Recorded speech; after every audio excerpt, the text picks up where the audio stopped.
Welcome to episode 6 of the Dorothy L. Sayers podcast, season 2. Today, our topic is heaven. I was going to name this episode Heaven and Hell, but it turns out there's enough to say about heaven to keep us going. Yet there is a subscript. Yes, we're talking about heaven, but we'll talk about it through the same lens that Sayers described it, the lens of Dante. I don't know if that image works so well, the lens of Dante, so don't dwell on it. But let's get started and see what we can find.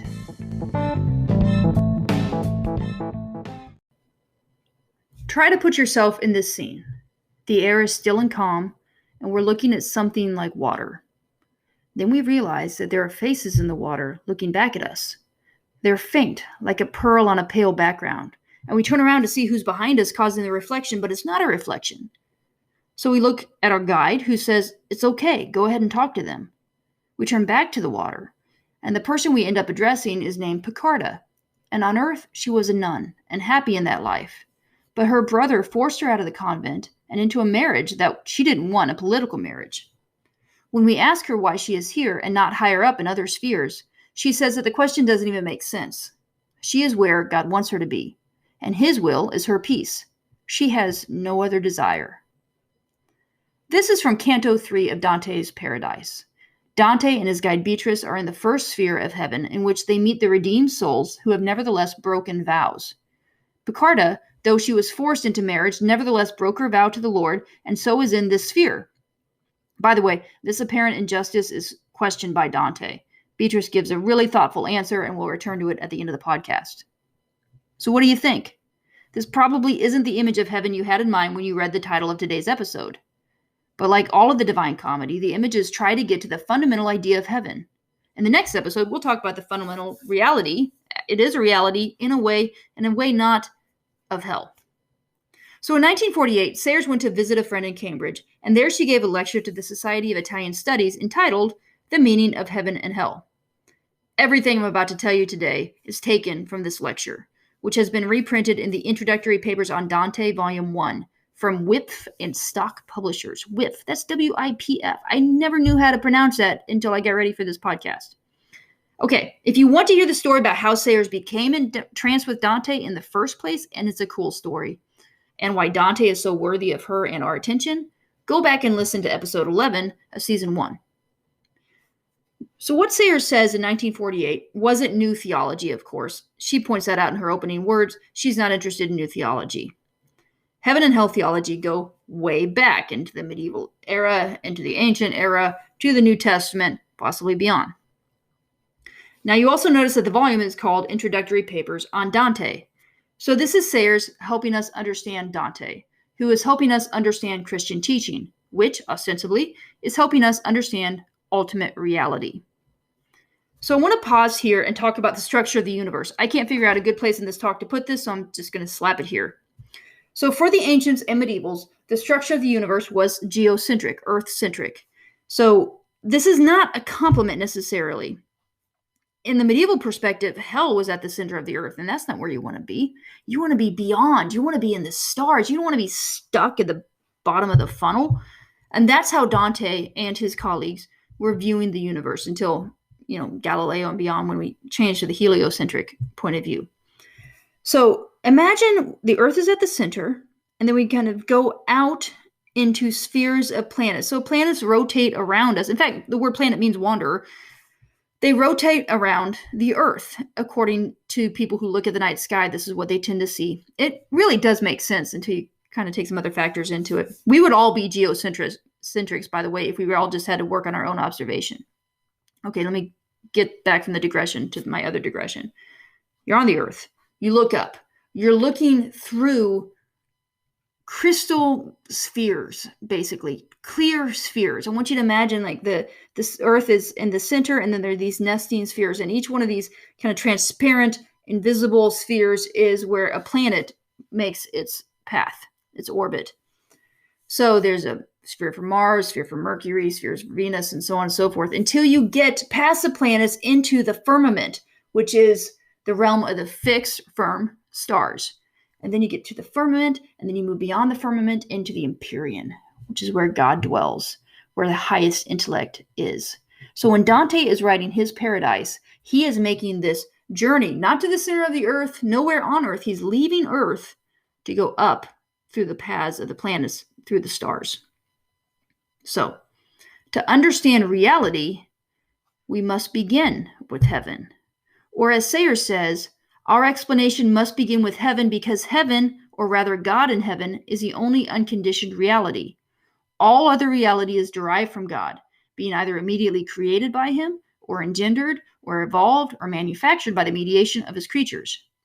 In other words, God is the ultimate reality from which all other realities come. And if you just signed off because I got too philosophical, I'm talking to my father and others here, sign back in just for a little bit. You don't have to think it's worthwhile to think about, but if you, well, I don't know what you have to think, but this is some fundamentals that you should understand because this is a really great way of understanding heaven. It's what Dante taught. This is what medieval thinkers called scholastics or schoolmen taught. As Sayers points out, God from whom all reality comes from. From whom all reality comes from? God who creates all reality, creates abundantly. He creates lavishly, not because he needed anything, but because he wanted to share. Creation is good, and creation is numerous. The Christian heaven, Sayers says, is a populous place. She actually inserts here a neat little commentary on closeness to God and angels. So kind of in the keeping, this doesn't have a really good structure, this podcast episode. It probably should, since Dante's heaven is super structured. But we have a lot of people in heaven. We have a lot of souls in heaven. We have a lot of angels in heaven. And I want to talk to you about angels just for a second, because I think the medieval view of angels is worth remembering. Okay, this is from page 48 of my little edition of the meaning of heaven and hell. The higher the created being is, and the nearer to God, the more utterly it is itself, and the more it differs from its fellow creatures. The lowest and least of created things, the prime matter, is formless and homogeneous, and inorganic matter has very little individuality. Plants have much more, animals are real individuals, and a human being is more than that. He is a person. But when we come to the angels, or intelligences, as in Dante's phrase, they are thought of as possessing such super personalities that the schoolmen refused to think of them as being merely so many members of a species. They said that every angel was a separate species, all to himself. This may seem to us rather a quaint, if not absurd, way of putting it, but the intention is clear. An angel is so triumphantly and perfectly himself that one of these blessed beings differs from one another not as one man from one another, but as a class of terrestrial beings from one another. Remembering the four beasts of the apocalypse, we may even say that they differ as a man from an ox, or an eagle from a lion. However curious this scholastic language may appear, we may at any rate find it a useful corrective to the impression we are apt to carry away from the pictures of many medieval and modern artists, which show row upon row of angels, all with the same wings, feather for feather, the same white nightgown, the same hairdo, and the same expressionless face. It's worth noting here how Dante and his era, now Dante wrote in the 1300s, but let's go ahead and include the 1100s and the 1200s, how high a view all of these people had of angels. They are more than just messengers and errand boys. They are not like us. They're higher intelligences. And they are so unique that each one is possibly his own species, or its own species. Okay, back to heaven. What is heaven? Sayers asks us to forget all the imagery we can for a moment, even Dante's, and especially any modern paintings of angels, celestial banquets, etc. We will come back to the imagery, but for now, think of heaven as a possibility, as a new way of thinking. In the definition of the schoolmen, scholastics, guys like Thomas Aquinas, heaven is a scene of God in his essence. So heaven just got a lot more boring, didn't it? It's all of a sudden now like an abstract construct. But think about the limitations of life for a moment. We see things with our eyes, touch them with our fingertips. They are known to us by sense, or as a philosopher may put it, especially if that philosopher was Aristotle or one of his numerous fans, things are known to us not in their essence, but by their effects. In my own words, we know of something that is a car because it has four wheels, at least one door, front, back, windows, engines, etc. In fact, most of us, the first thing we perceive about a car is its color, its shininess, and whether it's moving. We know most everything by our senses: cars, chairs, our friends, our cats. In fact, things get a little complicated when we try to know another mind by its effects. We can read body language poorly, And even if that other creature is speaking to us, we may not hear what it says accurately. I want to go back to Sayre's own words. She's talking here about how we can perceive. So remember, heaven is the scene of God in his essence. And she's talking about seeing and trying to understand our pets and how hard even that is. Okay. When it comes to the mind of some alien species, even our favorite cat or dog, we have to admit ourselves baffled. We try to interpret their behavior. We argue about whether they can distinguish colors and how far they are capable of reasoning. And we very often transfer to them the kind of feelings we have ourselves. But what it really feels like to be a cat, how the world really looks to a dog, and above all, what the values of the animal creation are, these are enigmas. And the more earnestly we gaze into those strange furry faces, so familiar, so uninhibited and open, and yet so curiously secretive, the more we are aware of their remoteness and otherness. Only God, who made all things, knows them and us and all his myriad creatures from the inside, knows them in their essence and as they are. And those are just animals. God knows his entire creation, and we don't really know any of it in its essence, at least any of it that has its mind. What if we could read the mind of another human being? And not just read it, but maybe understand how it works. If our own minds are able to keep up. I mean, we would know. But there are some problems. I might be able to read the mind of Dante himself, but as I said, reading and keeping up are two different things. So these are the limitations we have on this earth. We have to know things by their senses. We can't know them completely. But heaven is perfect comprehension. As Dante describes it on his visit there, he doesn't actually need to ask questions. The souls with whom he speaks, comprehending him in his essence, know exactly what he's going to say. But sometimes they actually let him speak just because they like the sound of his voice. Let's go back to the "my mind can't keep up with Dante's" motif. That doesn't sound quite fair, that Dante could have a better mind than me. But heaven is about justice, not equality. And you probably noticed that heaven is a hierarchy. There are lower spheres and higher spheres. The medievals were much more okay with hierarchy than we are, and it could be argued that 1940s English people were too. They all accepted the proposition that there are better Christians and worse Christians. In fact, this is what Sayre says. Now, this is on page 48. I think I said the whole pet thing was on page 51. I'm sorry, it's not 48, it's on 57. What I'm about to read to you. It's kind of a long quote, bear with me, but it's Sayre, so it's worth reading. First of all, we cannot but be sharply struck by the fact that two of our favorite catchwords have absolutely no meaning in heaven. There is no equality, and there is no progress. Perhaps I should modify that a little. There is equality in the sense that all the souls alike are as full of bliss as they are capable of being. But between soul and soul there is no formal equality at all. The pint pot and the quart pot are equally full, but there is no pretense that a pint and a quart are the same thing. Neither does a pint pot ever dream of saying to the quart pot, "I'm as good as you are," still less of saying, "It isn't fair that you should hold more than I." The old sin of envy, which unleashed the she-wolf of avarice from hell, is utterly extinguished in heaven. And there is no progress at all in the sense of bettering oneself or getting even with other people. Dante, in the lowest heaven, the heaven of the moon, specially asked Piccarda about this. Do you long to go higher, to gain more knowledge, or win for yourselves more love? She laughs, and all the blessed laugh with her. And she replies in the famous lines, "Brother, our desires are stilled by love. We want only what we have.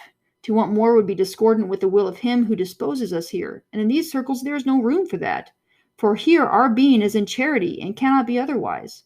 So that our being thus from threshold unto threshold is a joy to all the realm as to the king, who draws our wills to what he wills, and his will is our peace."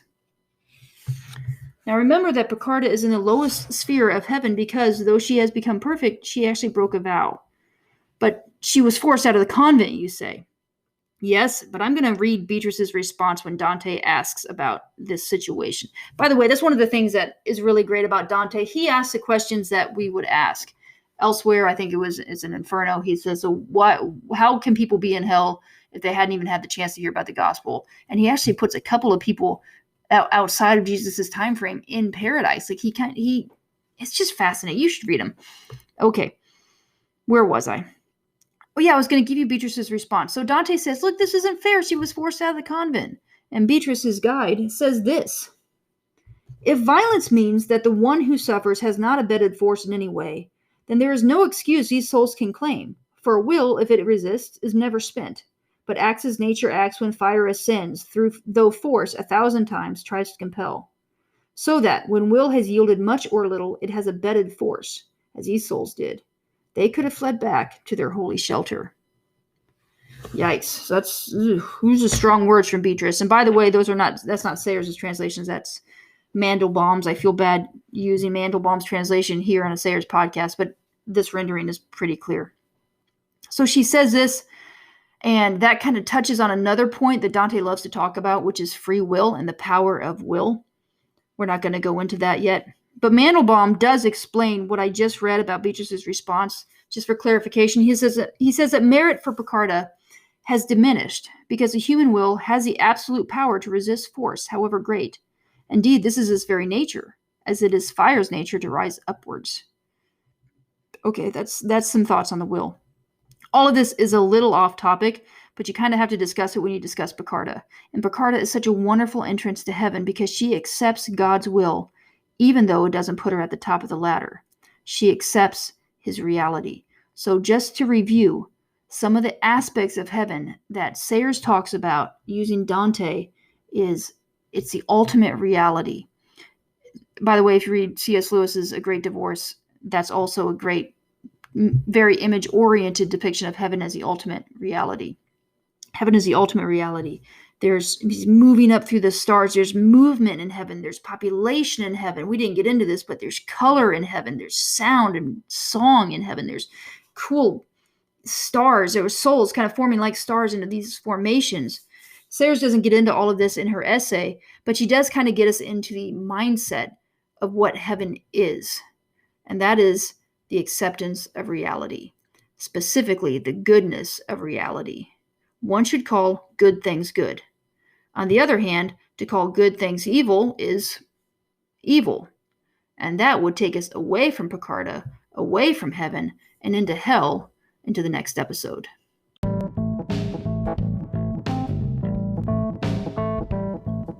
I hope Sayers has given you some different, hopefully good ways to think about heaven. Thank you for joining me, and I look forward to talking with you again soon. If you have any questions or comments, please email me at lindsayannschol@gmail.com or leave a comment on the YouTube edition of this episode. Have a great day, and peace be with you.